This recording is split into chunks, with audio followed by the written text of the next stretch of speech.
Olá pessoas, bem-vindos ao vídeo de número 5 da nossa série de introdução à programação com OpenGL.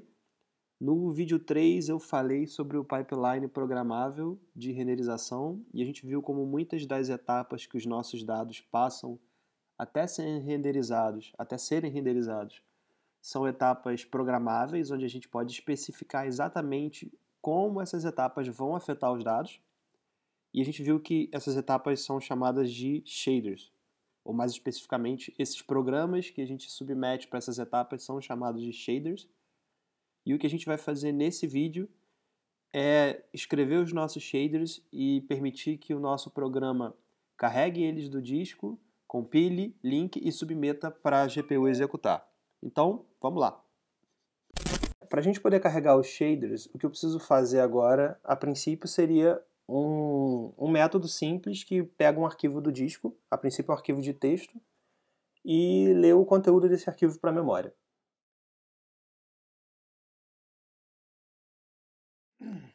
Bom, esse é o método, ele chama loadFile. Você passa o nome do arquivo como um array de caracteres e a referência de um string stream. E o que ele vai fazer é preencher esse string stream com o conteúdo do arquivo e a gente vai poder ler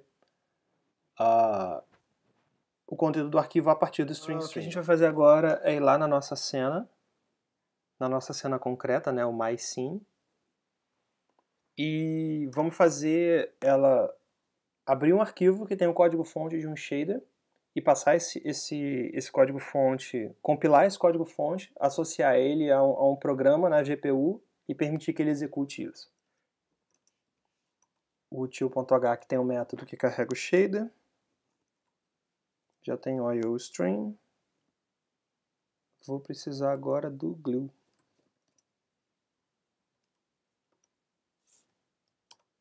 Para a gente ter acesso às chamadas do OpenGL. Aqui no construtor é criar um string stream, um para o nosso vertex shader, vou chamar de vertex source stream, e outro para o fragment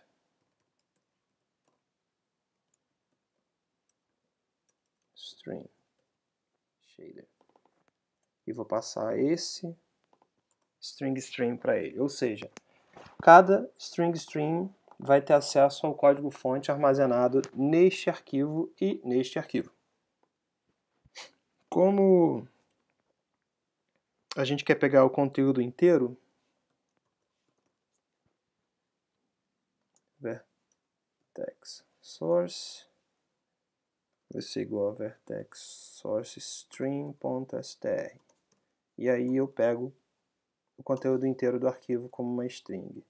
Vou fazer a mesma coisa para o fragment. Bom, como eu vou precisar disso na forma do array de caracteres, já vou criar aqui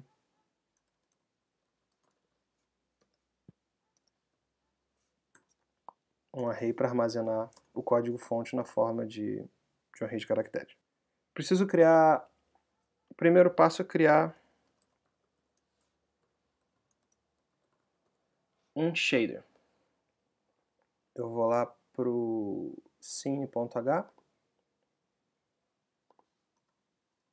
e vou criar uma variável membro chamada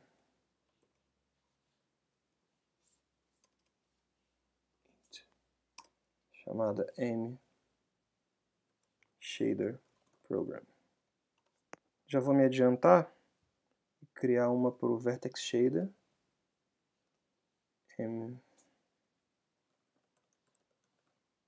e outra para o fragment, gl int mFragmentShader.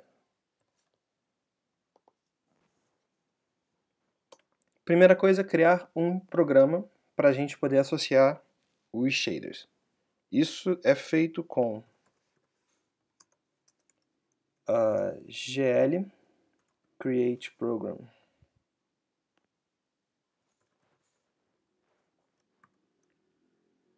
Não preciso passar nada. A gente criou um identificador na GPU ao qual a gente vai ter que associar os nossos diversos shaders, né? No caso, o Vertex e o Fragment. Bom, depois de criado o programa, a gente tem que preparar cada um deles. Eu vou trabalhar primeiro com o Vertex Shader, ok? Vou transferir o código fonte que está na forma de string para um array de caractere. Então, vou criar na GPU um identificador que eu vou associar ao código fonte de um Vertex Shader. M Vertex Shader vai receber GL create shader. Que tipo de shader eu vou criar? É GL enum Vertex, se eu não me engano. Não, GL Vertex Shader, sim. Preciso associar o código fonte do shader a esse identificador que eu acabei de criar. E eu faço isso com GL shader source. Qual identificador? Vertex shader. O próximo parâmetro é o número de strings que a gente está submetendo como código-fonte do shader. No nosso caso, é só uma string. O parâmetro seguinte é um array com todas essas strings. E o seguinte é um array com o comprimento de cada uma das strings que a gente está submetendo. A documentação diz que se a gente passar null como esse array, ele vai considerar que todas as strings são terminadas em 0. Então ele não precisa saber o tamanho. Ele vai analisando até ele encontrar o 0 e aí ele vai entender que tal string parou. Então no nosso caso a gente está passando o array, dizendo que a gente só tem uma string nesse array e dizendo que o comprimento dessa string deve ser autodetectado por ele assim que ele encontrar o 0, que é o padrão de string em C e em C++. Criei o Vertex Shader, criei o identificador, associei o código fonte a ele. O próximo passo é compilar o shader. Isso é feito com GL compile shader. E eu preciso passar simplesmente o identificador do shader, que é Vertex Shader, no nosso caso, certo? É importante que a gente cheque a compilação do shader. E para fazer isso eu vou criar um método auxiliar aqui em cima. E eu vou passar o GL, o int, o id do shader. Com esse método gl getShader iv, que é basicamente integer value, eu estou pegando um valor inteiro associado a esse shader. Eu consigo pegar informação sobre a compilação. Shader, que informação que eu quero? Eu quero gl compile status, ok? Quero o status de compilação desse shader. E onde ele vai botar essa informação? Ele vai botar nessa variável. Então basta eu checar se essa variável não é igual a 0. E se esse for o caso, eu chamo gl getShader info log. Eu preciso pegar a descrição textual desse código de erro. Então, de novo, eu passo para ele o shader.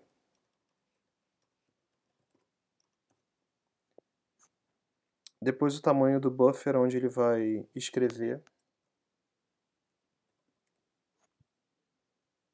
E o endereço do buffer onde ele vai escrever o conteúdo. Então, info-log. Não, é o endereço do buffer. Como ele é um array, info-log. Já é o endereço do primeiro elemento. Então a gente tem em info-log a descrição do código de erro.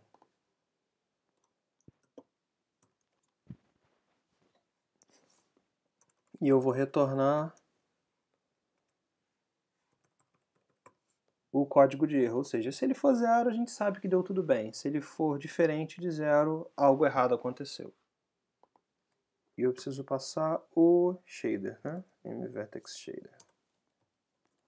E uma vez que o shader esteja compilado, eu preciso associar esse shader ao programa que a gente criou aqui em cima.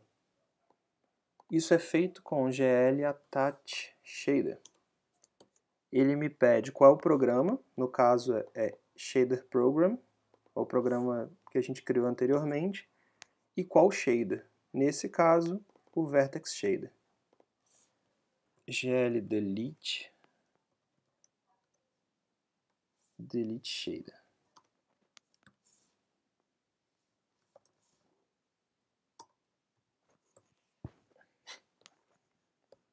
O que eu estou fazendo aqui é marcar esse shader para ser destruído. Mas por que eu faria isso agora? Bom, como eu já associei ele ao programa, eu estou dizendo para o OpenGL que esse identificador está livre para qualquer outro programa que precise criar um identificador para o shader poder usar.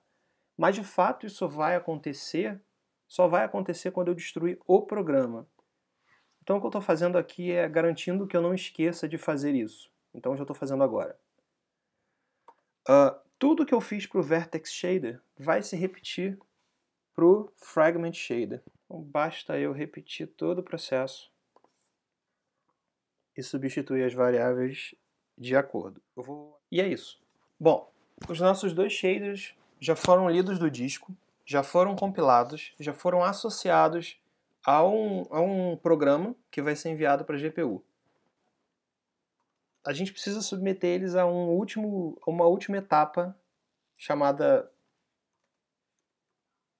linking, que deve ser feita da seguinte forma.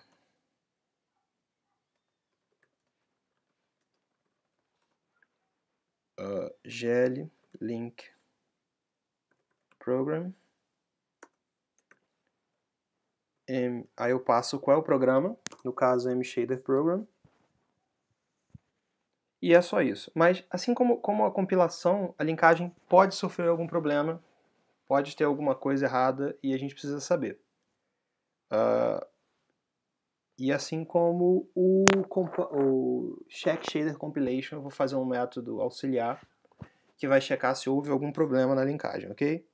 Então, basicamente, isso aqui se repete. Só que muda a flag. Não quero mais saber se é compile status, eu quero saber eu quero saber o link status.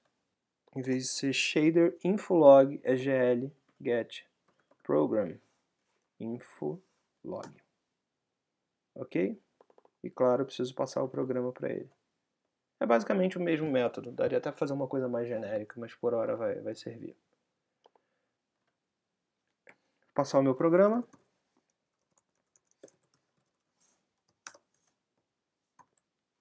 E o nosso shader, o nosso programa, está pronto para ser enviado para a GPU. E associado a ele estão dois shaders, que é o Vertex e o Fragment, ok? Como eu digo para a GPU que eu quero usar esse programa? gl use program. E passo o programa para ele, no caso mShader program. Eu vou garantir que a gente destrua o shader no destrutor da classe, aqui no destrutor da cena. Gl delete program e eu passo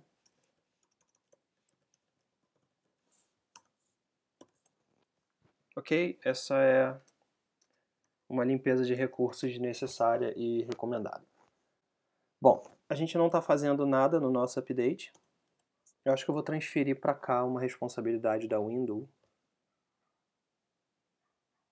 que é isso. Ok? Quem vai limpar ou não a cena vai ser a nossa classe. E eu vou alterar uma coisa também. Gl clear color.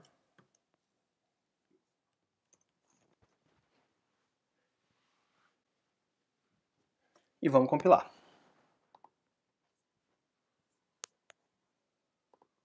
Ok, o que a gente tem aqui?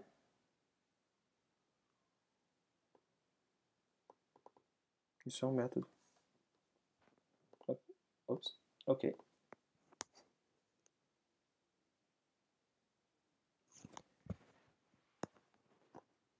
Nada muito sensacional na janela, mas ele já mostrou pra gente alguns erros, por exemplo,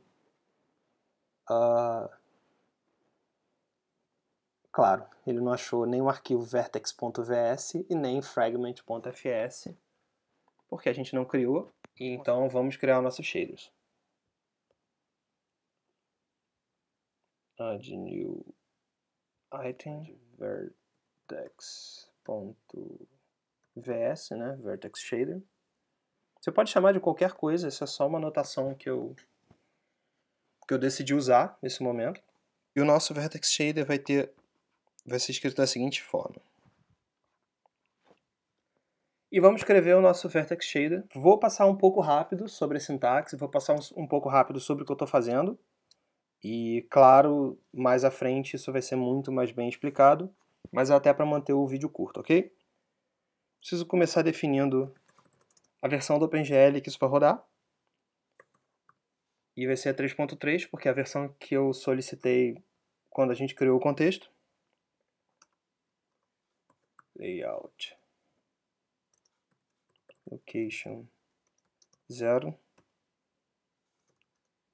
Eu nem precisaria estar fazendo isso agora, mas já vou adiantar para o próximo vídeo. Eu estou dizendo que eu vou receber do programa uma entrada do tipo vec4, ou seja, um vetor com 4 floats, e eu vou chamar essa variável de entrada, que é um vetor de 4 floats, de vPosition. Todo shader precisa ter uma função main. Ele começa executando na função main. Se não tiver a função main, a compilação vai dar erro. Existe uma variável nativa, uma variável global, chamada gl position. Ok? Ela é a saída do vertex shader. Ou seja, qual é a posição final do vértice que está sendo passado como entrada para esse vertex shader. E eu não vou fazer nada com esse vértice, eu simplesmente vou passar ele para frente. Position. Okay? Isso. E vou fazer uma coisa análoga, quase que não sai, com o fragment shader. Eu vou criar fragment.fs. O fragment shader segue uma sintaxe bem parecida. Começa especificando a versão. Como eu expliquei no último vídeo, o fragment shader precisa produzir uma cor que vai ser armazenada no buffer de cor, que vai compor a imagem final. Então ele necessariamente tem que ter uma variável de saída que seja uma cor. Então por isso eu vou declarar uma variável de saída com a palavra-chave out. O tipo dessa variável vai ser um vec4 para armazenar uma cor que eu vou chamar de fColor. Porque f é só uma notação que significa fragment, ok? Assim como no vertex shader eu usei v de vértice, de vertex, ok? São notações comuns. Bom, a saída do meu fragment shader vai ser a cor de um fragmento, que é um vector de 4 floats. Cada float representa um canal de cor, né, RGB e alfa, vermelho, verde, azul e alfa. Igual ao vertex shader, ele precisa de um main, então void main. E eu preciso especificar a cor desse fragmento. Nesse momento, vou dizer que a minha variável de saída, que é fColor, vai receber uma cor qualquer. Vermelho, 0, 0. Vou botar 1.0, que é totalmente opaco. E acabamos com nossos shaders. Se eu for executar o programa agora, os arquivos vão ser encontrados. Oh, mas olha, falta um ponto e vírgula em algum lugar.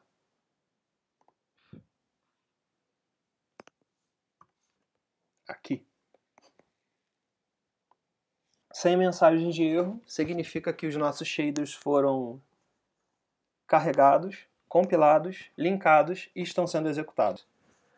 No próximo vídeo a gente vai de fato renderizar alguma coisa e a coisa começa a ficar bem mais divertida a partir daqui, porque a gente começa a ter coisas na tela e a gente começa a trabalhar com alguns efeitos legais, transparência, textura. Enfim, tem muita coisa divertida vindo por aí. Eu vejo você no próximo vídeo.